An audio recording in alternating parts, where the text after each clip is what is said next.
جو لوگ اللہ سے ڈرتے تھے ان میں سے دو شخص جن پر اللہ کی عنایت تھی کہنے لگے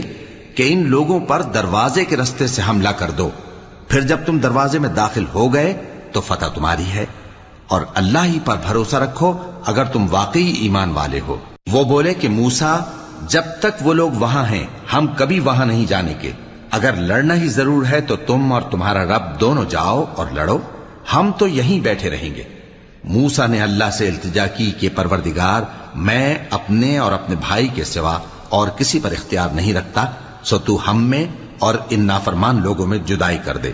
اللہ نے فرمایا کہ وہ ملک ان پر 40 برس تک کے لیے حرام کر دیا گیا کہ وہاں جانے نہ پائیں گے، یہ اسی علاقے میں جہاں اب ہیں سرگرداں پھرتے رہیں گے، تو ان نافرمان لوگوں کے حال پر افسوس نہ کرو۔ اور اے نبی، ان کو آدم کے دو بیٹوں حابیل اور قابیل کے حالات جو بالکل سچے ہیں